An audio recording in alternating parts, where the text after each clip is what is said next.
Assalamualaikum warahmatullahi wabarakatuh. Perkenalkan, nama saya Rido Gustilahi, 15 2023 169. Saya Fikriansyah, NRP 15 2023 138. Jadi di sini kita akan mendemonstrasikan aplikasi hasil buatan kita, aplikasi mobile, yaitu mobile marketplace. Jadi ini tuh aplikasi untuk shipping atau pembelian aplikasi online layaknya Shopee ataupun Tokopedia. Jadi aplikasi kita tuh terintegrasi dengan API untuk pengambilan data kode daerah dan juga API perhitungan shipping cost atau ongkos kirim dari satu titik ke titik lain berdasarkan kode daerahnya, dan juga diperhitungkan berdasarkan weight atau berat dari si paketnya. Langsung mulai saja. Sebenarnya untuk aplikasi sudah ada, bisa lihat di share screen-nya juga. Dan pertama kita langsung ke register dulu. Nah, di sini ada pengisian dari nama lengkap. Kita bikin langsung sebagai contoh saja.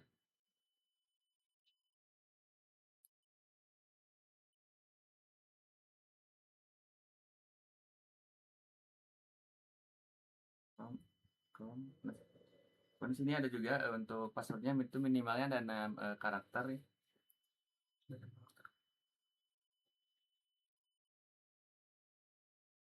Kemudian sini juga ada role-nya. Sini ada untuk pembeli atau di penjualnya di sini. Jadi ini pemilihan role tuh akan nantinya ketika login akan diantarkan ke halaman yang berbeda berdasarkan role-nya antara penjual atau pembeli. Selanjutnya untuk halaman domisili di sini kita diwajibkan untuk mengisi untuk provinsi dulu, jadi tidak bisa langsung memilih yang bawah, jadi harus berurutan dari atas sampai ke bawah. Jadi coba untuk provinsinya. Di sini ada eh, semua provinsi yang ada di Indonesia. Nah, untuk data provinsi ini tuh diambil dari API use API.co.id regional Indonesia provinsi. Jadi ini tuh API Indonesia free API, public API dengan, tapi kita harus login terlebih dahulu untuk mendapatkan dari header API.co.id. Nanti yang didapatkan itu tuh data-data dari provinsi dari Indonesia nih.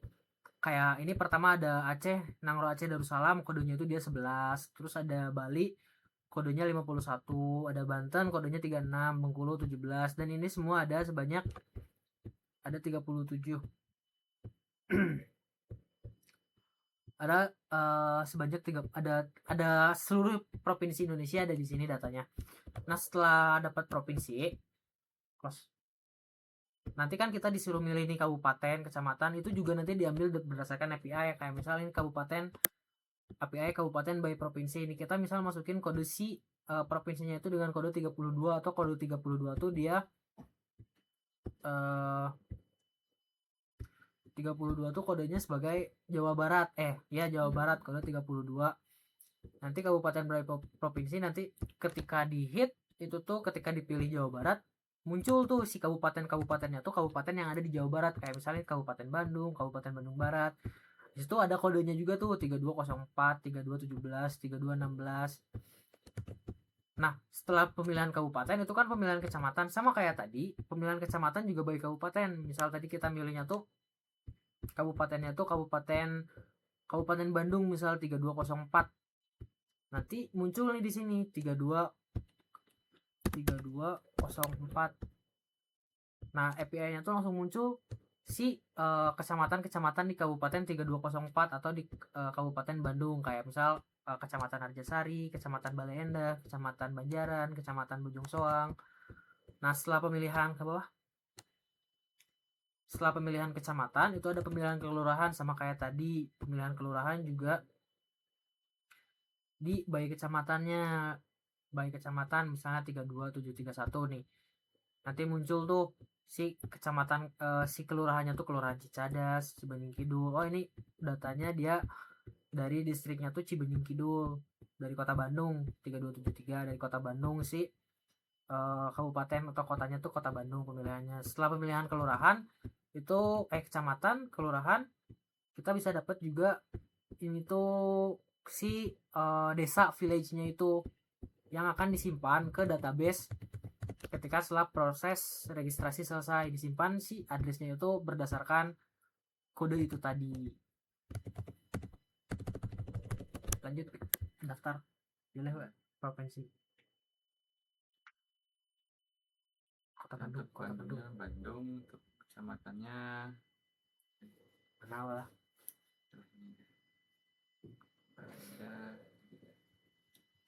kita daftar sekarang ya, klik daftar sekarang. Jadi ada notif ya, jadi akunnya sudah berhasil dibuat. Nah setelah selesai dibuat tuh dia langsung masuk ke database di server Fikriansyah, Fikri 2, Fikri 1, 2, 3, 4. Coba login. Coba lihat.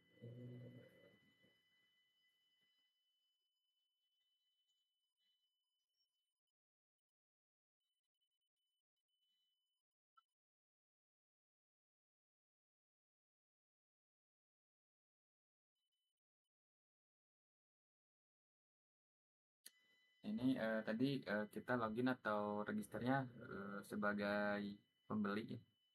Jadi ini tampilan untuk pembelinya kurang lebih seperti ini. Jadi ada beberapa macam produk yang bisa dipesan nantinya.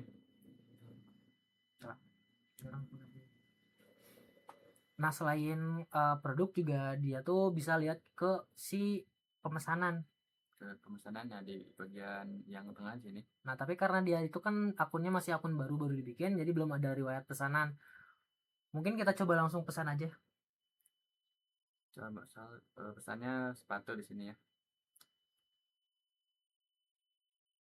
Nah di halaman checkout itu tuh udah langsung otomatis tuh si detail pengiriman, si asal penjualnya itu dia dari mana, dia ternyata si penjualnya itu dia dari Malakasari, dari Bale Endah.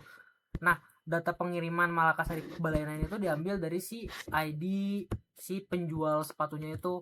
Kayak misal sepatu Converse itu tuh di database dia tuh sepatu Converse tuh ID-nya 1, yang pemiliknya itu tuh ID usernya tuh dia terhubung ke si user dengan ID 1 atau ID 1 yang alamatnya tuh di 32304.007 atau dia berarti ada di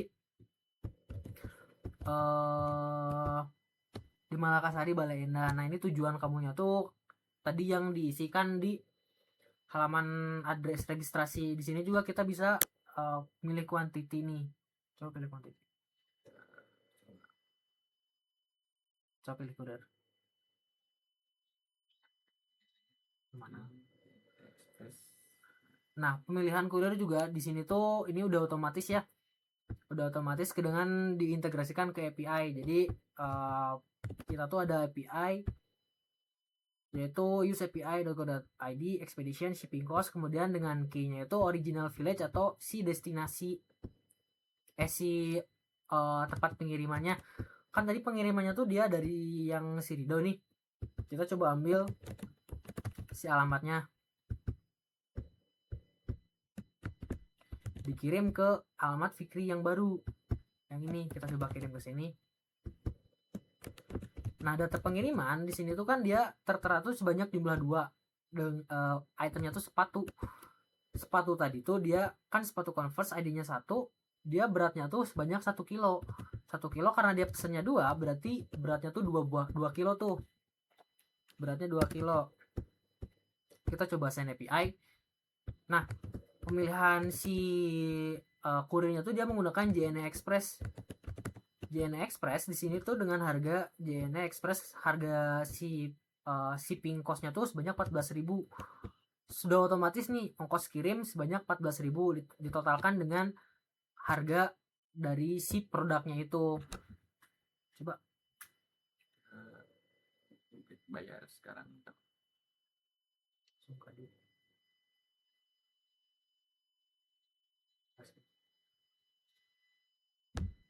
Ini untuk tampilan dari daftar pesanannya. Sini untuk notifnya ada masih menunggu, jadi ini menunggu si pemilik jasanya itu pemilik barangnya itu nge-approve dulu, jadi pesanannya dikirim dari si pemilik barangnya. Ini juga bisa selama ininya masih menunggu, jadi masih bisa dibatalkan untuk pemesanannya. Coba kita langsung batalkan untuk pemesanannya. Jadi kita pilih ya. Nah, maka status pemesanannya dibatalkan. Nah, proses pembatalan itu juga udah langsung terintegrasi ke bagian order sini. Di order dia langsung ke cancel. Terus di sini aku udah login juga nih. Login sebagai itu. Login sebagai admin. Baik, ya sini kita login untuk yang bagian adminnya yang menerima pesanannya tadi.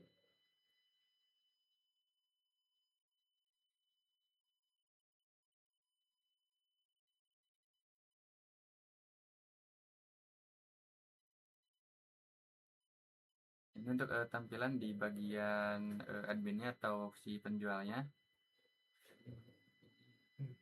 Jadi yang paling atas ini yang Fikriansyah yang baru tuh, dia kan pesan 2 sepatu langsung di cancel. Di admin juga udah tampil nih dari si chart pembeliannya ada. Jadi ada satu yang baru, ada satu yang masih in proses, ada satu yang udah selesai, ada 3 yang dibatalkan. Terus itu juga bisa difilter tuh di yang bagian atas. Ini untuk bagian pesanan yang baru dipesan. Kemudian untuk status barang yang dikirim itu ada berapa barang.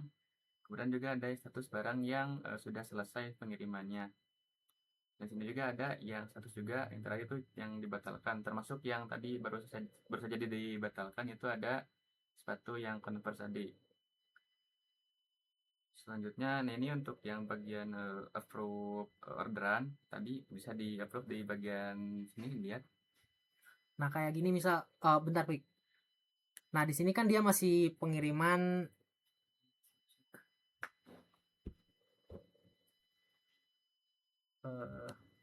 Bentar, share screen lagi dulu.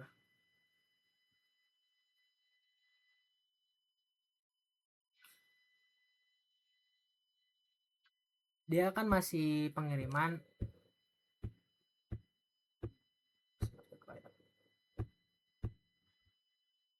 Nah di sini aku udah login sebagai sensor.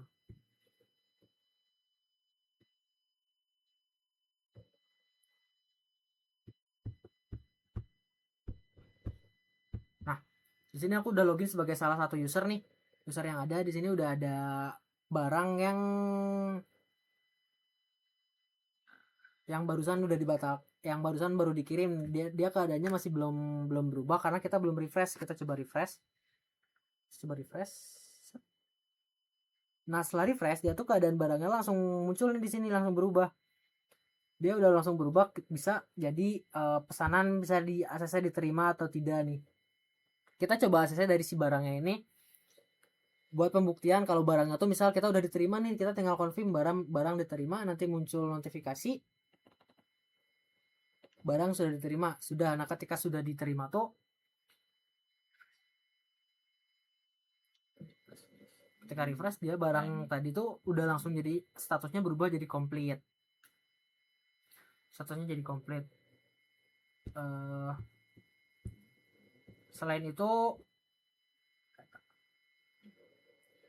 Ini untuk bagian penambahan atau pengeditan produk, CRUD-nya produk ada di bagian sini. Jadi sini kita bisa edit atau hapus produk dan juga bisa menambahkan dari produknya.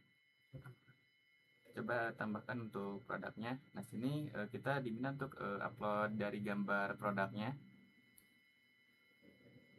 Misalkan, nah ini gitar. Untuk nama produknya misalkan gitar saja.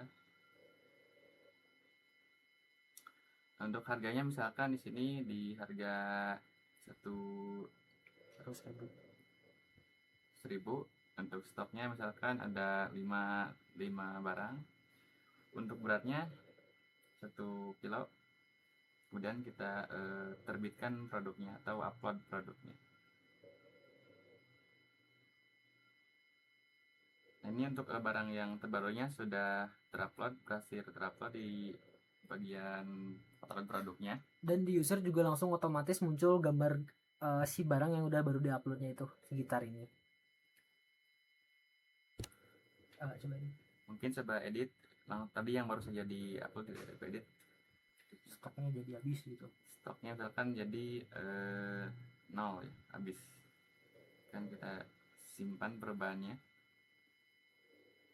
Nah, sudah. Nah, ketika stoknya 0 itu jadi kita ke sini waktu ketika akan pemesanan gitar dia tuh akan ada error nih. Jadi ketika akan bayar sekarang dia tuh ada muncul tulisan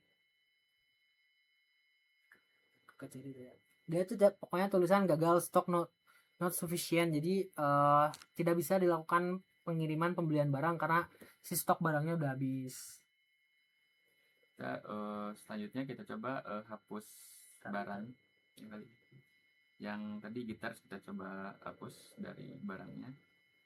Oke, hapus. Jadi udah hilang di bagian katalog produknya. Di katalog produk juga di sini udah yang di bagian user dia langsung nggak ada, dia jadi tidak ada. Nah, dia jadi tidak ada di sininya juga. Di katalog awalnya tuh dia udah jadi nggak ada.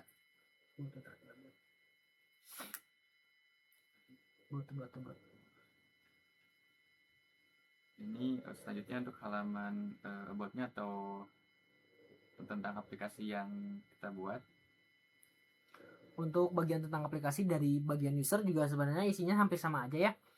Ada aplikasi, deskripsi aplikasinya, teknologi, developer, dan juga link video demo untuk demo aplikasi kita. Ya mungkin cukup sekian demonstrasi aplikasi kita. Mohon maaf apabila ada salah kata. Wassalamualaikum warahmatullahi wabarakatuh.